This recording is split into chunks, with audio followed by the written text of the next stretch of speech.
made a Recording. very cool football. Yeah, go ahead. You recording? Yes.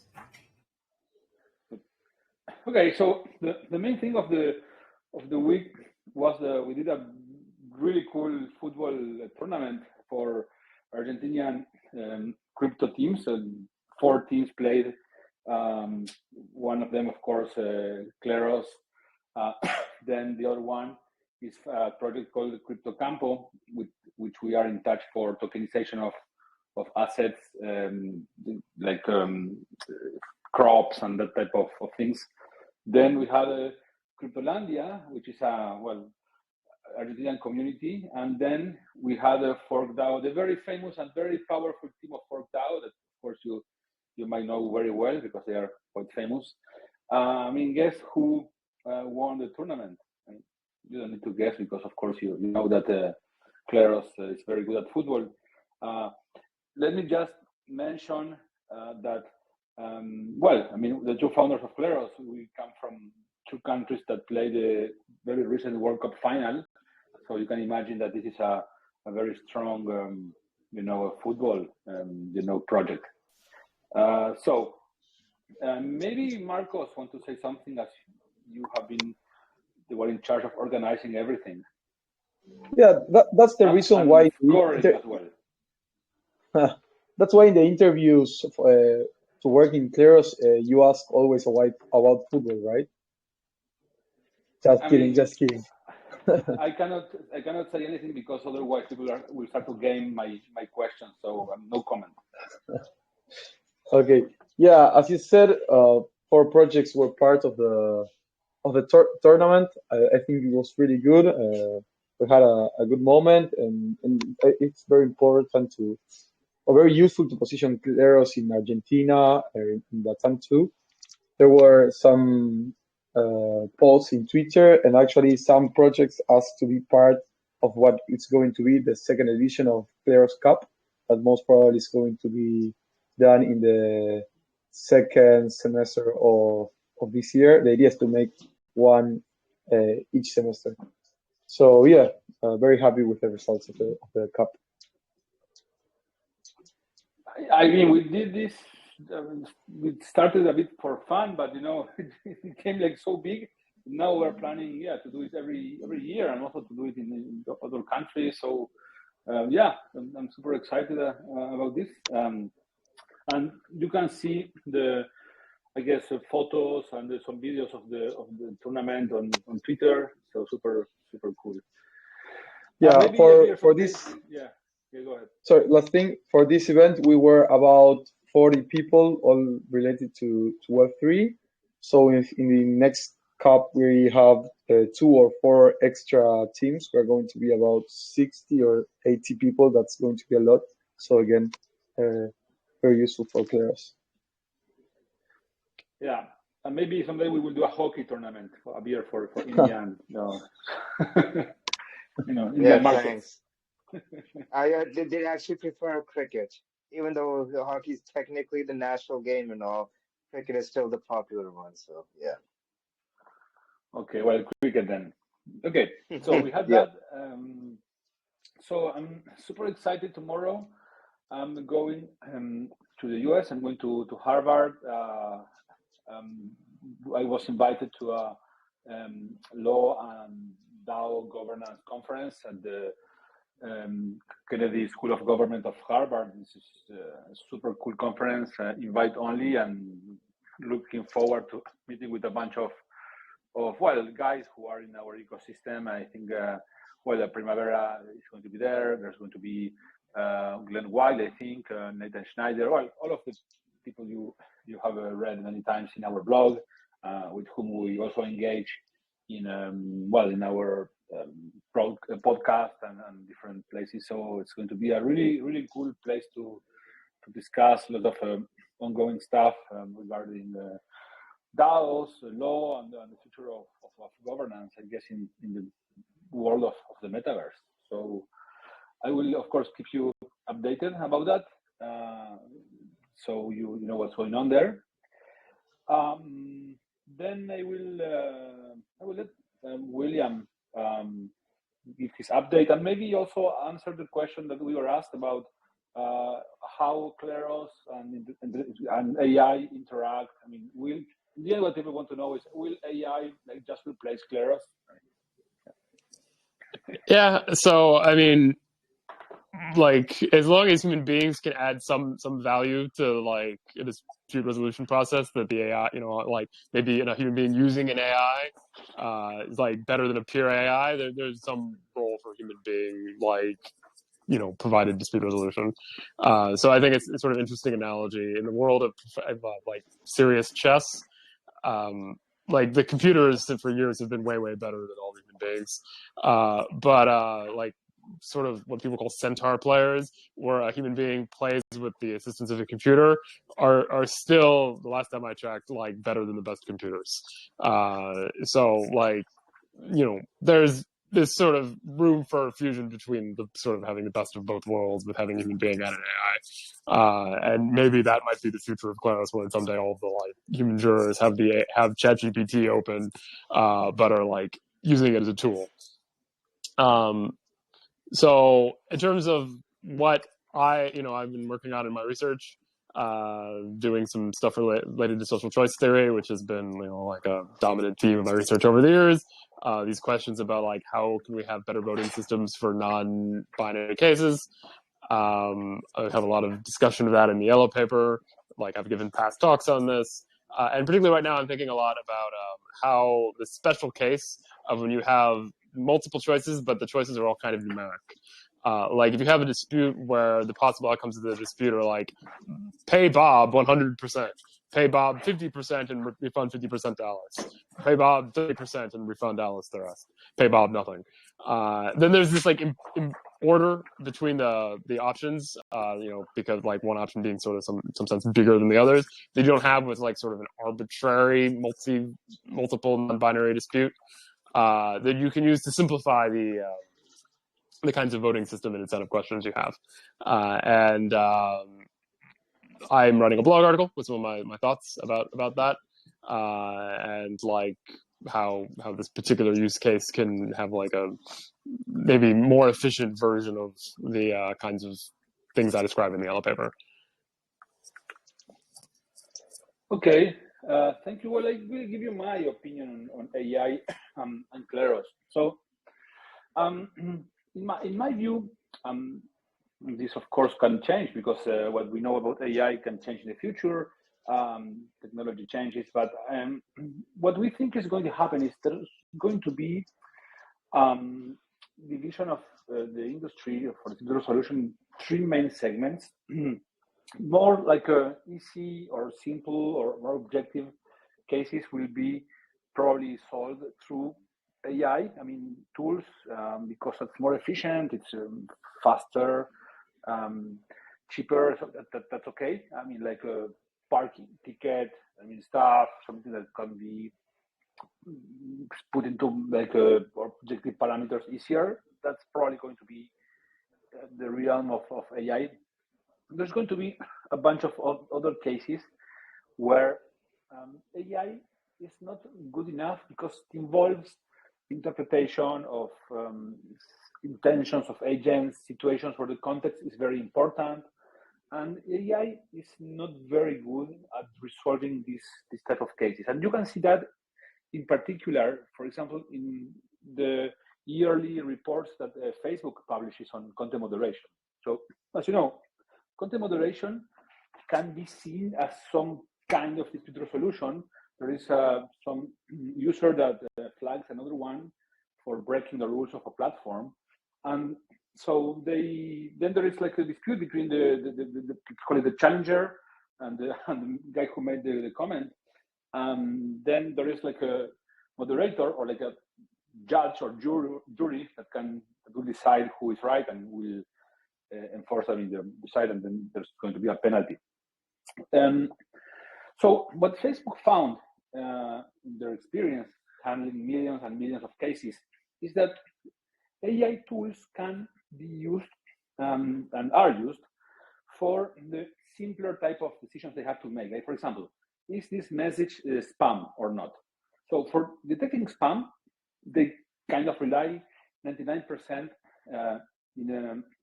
so AI tools for detection. But they have found also that for more complex decisions, AI is not good enough. For example, online harassment. The case of online harassment is very hard to do with AI tools because it requires understanding the context in which some conversation is being had between two persons, and sometimes the exact same word said in one context means one thing, and said in another context means a different thing, and that context can be defined by a number of variables, like what is the relationship between these two persons, what was their past relationship, well, a bunch of other situations, right? Another case is, for example, nudity. So you can definitely have AI detecting boobs or nudity in general, but what happens if that nudity is done in the context of an art work, right? So would you have, this Venus painting be censored because it has some nudity, or should? So how do you define if something is art against something that is like pornography? I don't know, William, as an art lover, what would you say about that? I mean, there's a fine line, but also a lot of the stuff we think of as like classy now is kind of the pornography of its time. Like Titian's Venus was like, very racy for its time. So, it's some of it is just like changing cultural norms about who the spectator is. But that's the hard part here. Those decisions are not very easy to make. So on Facebook, which has every incentive in order for them to just not have humans do this work because that costs them money, they still have like 30,000 employees working on content moderation stuff, right? The main category of Facebook workers is basically people who are moderating content. They outsource that into some, places, and I think one was in Oklahoma, Kansas, and if you Google or look in YouTube, you will see like horror stories of people working at those places, with having, mental problems because of the things they have to see. Imagine what kind of things people put on social media, right? So this is a place where we don't think, at least in the foreseeable future, that AI is going to be good enough for making those decisions. And also, it's unclear that humans are going to want an AI make a decision that will have potentially a big impact on their life. So, for example, it would be acceptable for me to have an automated system for deciding if I should have a parking ticket because of parking violation, but I wouldn't be that much comfortable having an AI tool deciding if I should be, banned from Twitter, where maybe, this is a very important thing for my job. I need to make my living out of selling stuff online, and then for some people, being banned from Twitter, it's a big deal, So, so there's a number of things that we humans don't feel very comfortable in delegating to just a machine. So this is the case now. Will moral values and psychological norms, evolve in such a way that having a machine sentence people to jail will be perfectly, acceptable? I don't know. It's hard for me to imagine this in the foreseeable future. What I also think is that even in case AI starts to be used for more and more cases, which is certainly going to be the case, still there's going to be a appeal round that is going to probably go to a panel of humans, right? So, the question between AI and Kleros is sometimes a bit similar to the question that people ask typically between Kleros and traditional court systems. Will Kleros replace courts? Oh, of course, it's not going to replace courts. people, I mean, I wouldn't use Kleros for criminal stuff, right? It's still, of course, it's still experimental, but there are situations that require actually people who are put into a context of, knowing exactly law, knowing what, what is the legal elements in the dispute. So Kleros is not typically used for legal disputes. It can be a part of verification of or resolving some part of a legal dispute, or as you have seen, for example, the Mexico case, Kleros resolves the substance of a dispute, but then there is a legal, wrapping on top of that. Kleros, as you have seen, in the case of a beer's report, for example, you can use Kleros for the fellowship. You can use Kleros for deciding what should be, the right price for some, oil and gas contract after some change, or some decision about whether some material in the construction contract complies with what was in the contract or not. So but then there's still an arbitration procedure that goes on there. So in the same way that Kleros is not going to replace, courts or complex arbitration proceedings, AI, I believe, is not going to replace Kleros. What, yes, I think I can say is that the boundaries between these three, elements or these three segments are at this moment a bit fluid, and I think we are going to see evolution there. And lots of this is going to come from experimenting with different use cases, and we will see exactly where the boundaries are going to be set between the three kind of main use cases. But I don't imagine at all that neither Kleros is going to replace lawyers, nor AI is going to fully replace Kleros. There's going to be a division of labor between the three of them. So this is a bit of a long answer, but maybe, I don't know if someone wants to add something or ask questions, happy to answer.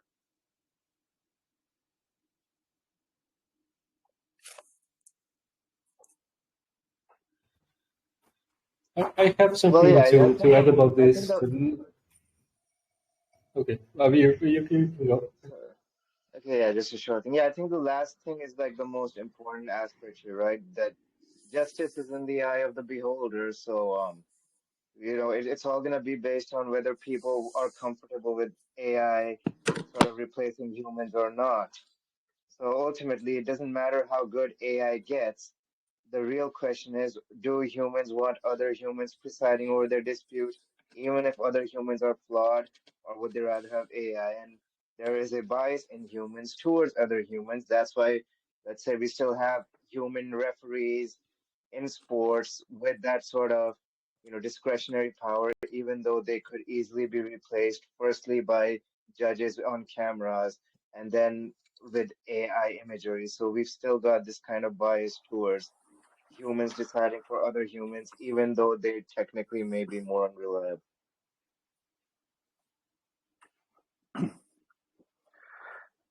So we'll see. I think that before AI replacing Kleros, AI is going to replace lots of other things. So what I do think that, and this is more for the field of law, probably as William mentioned, you have this idea of the centaurs, of a combination between humans and machines that is actually better than just humans or just machines. So this is, I think, going to happen. I think that lawyers that use, AI is not going to replace lawyers, but lawyers that use AI are probably going to replace lawyers that don't use AI. And I think that what ChatGPT brought to us, so something that people have been saying about law for a long time. This idea of lawyers using AI replacing lawyers not using AI, it's not mine. This was said. I remember now Richard Susskind, for example, who is one of the big legal innovation gurus.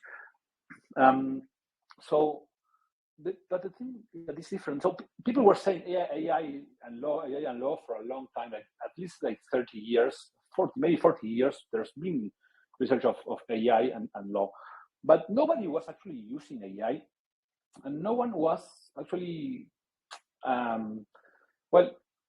mind blown as ChatGPT. I mean, was mind blowing because now we see. I mean, you can totally use ChatGPT for lots of things. For example, one example of where AI, yes, is going to replace lawyers. It's going to replace my interns in like law firms. The type of work that an intern does, like looking for precedents and doing short like writing that are used by senior partners for different stuff.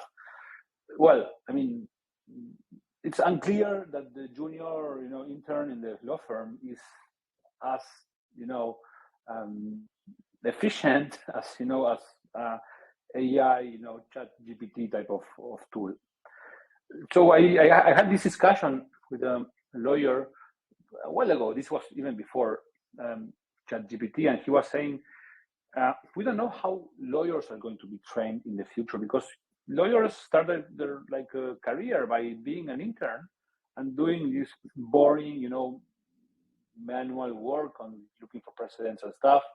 And you had this guy told me that we have like a room with like 500 interns, like a contact center with the guys like doing research of precedents and studying the cases and these guys are not going to be. I mean, we don't need those guys. And so how are we going to train the new lawyers if they don't start by doing that, because the senior partners just have AI assistants instead of interns? Well, that's a good question. So, and I don't have a very good answer for that. We'll see. Okay. Any other question or comment about AI and Kleros?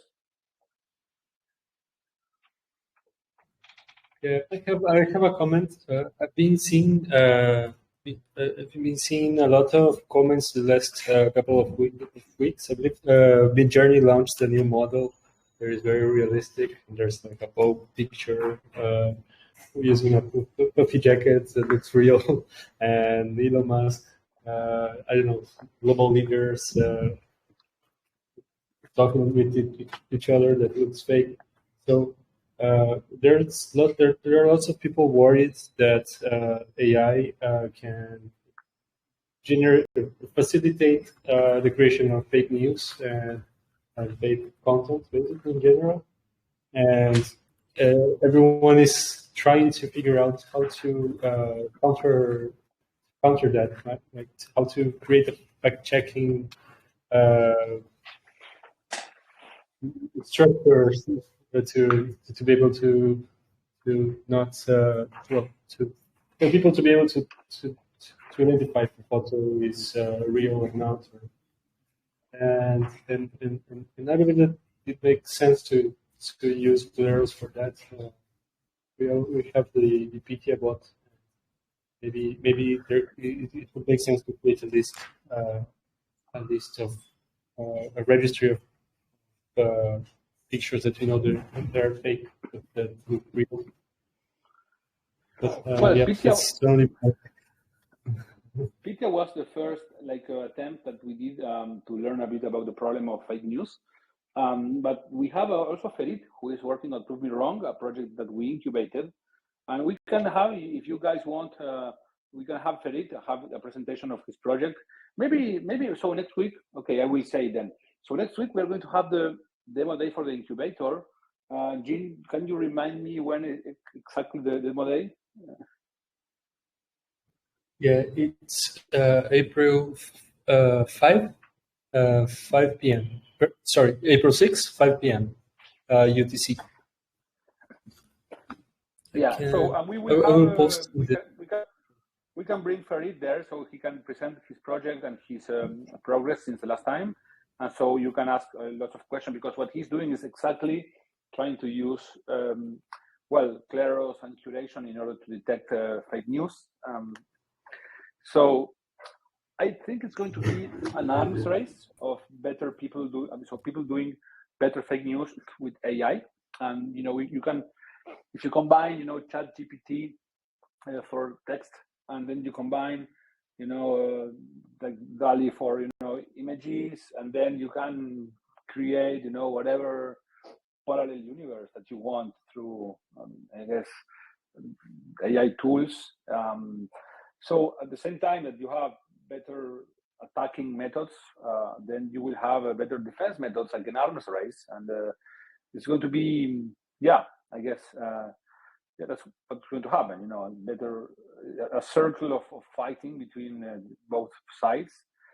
And deep fakes as well. And this is probably going to come a bit later.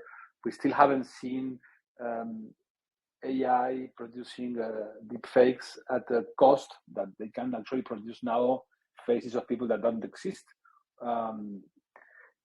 But the next thing that is going to happen is going to be deep fakes, and when that happens, so for now, for example, if you want to attack proof of humanity with a deep fake, it's super expensive, and it's not worth attacking it for what you can earn as reward, at least on average. What happens when the deep fake costs nothing to do? Then we will see. It's going to be interesting, at least.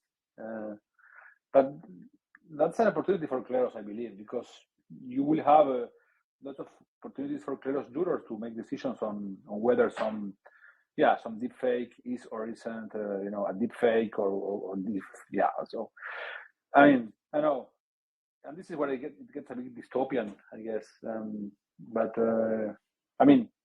Just watch science fiction, and you might see what's coming. Okay, so 6th of April, demo day, so you can put that into your calendar. We will have talent layer, the badge, and lens tags, and they are going to present what they have been working on. So hopefully you can come, and if you can't come, you can still watch it because it's going to be recorded. And we also will ask members from the previous cohorts of the incubator to come and present their work and the progress they've done. Okay, let me see if we have anything else. I don't know. Jean, anything else, or Marcos, or William, Abir? There's a program for submitting tags to the Ledger registry. It ends, I believe, it ends in a couple of days. There are rewards for sending. If you send 5 tags, you get a couple of $25, I think. There are a couple of rewards left if you want to try. And I believe that's awesome. It for me. And I have the pop-ups for the pop-up links for today, so you can DM me. And for the VD team, sorry, do you want to say something, Federico? No, go ahead. Okay, for the VD team, we are working in some LATAM integrations. None of them is still closed. Oh, and there are we integrated Vault ID. William has been working on that integration, but not too much updates in this week. Not too many updates, sorry, this week. Oh, by the way, William, did you see that the list of the jobs to be replaced by AI mathematicians are first? Yeah, I did see that. ChatGPT isn't particularly good at math. You ask it math things, it gets it wrong. But that, like the specialized mathematician AI, I totally believe that's going to happen. So, I'll do the best math I can in the time that's left to me. Don't worry. I mean, we can always reconvert to plumbers or something like that. I mean, a plumber is so safe, as I understand from AI. So we're a world of plumbers. I look forward to appreciating as a spectator the amazing math that our AI overlord mathematicians give us. When the AI mathematician spits out the proof of the Riemann hypothesis or something. We as mere humans trying to understand and appreciate it. That's what I'm looking forward to. I mean, I'm sure that we can maybe enjoy that in the few moments we have after our overlords. I mean, after working hard building their pyramids, maybe we have some time to appreciate some art and math. Yeah.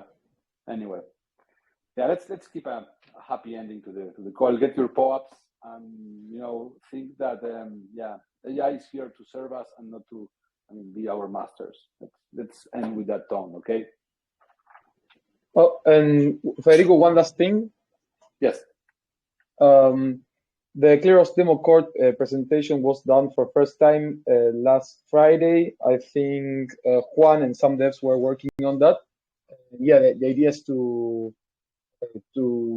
give this workshop in some new universities. We are already in touch with some of them in Argentina. That was the other update. Yeah, so many things going on. Yeah, we have this demo course that we are starting to use in lots of universities. So Argentina, of course, but already we're going to do this in France as well, soon in Portugal, probably in the US, and many other things. If you guys are in touch with the universities and law schools and you want us to make a demo, for some law students or whoever wants to attend, we can contact us and we can do it. And so it's a great way to have more people learn about Kleros. Yeah.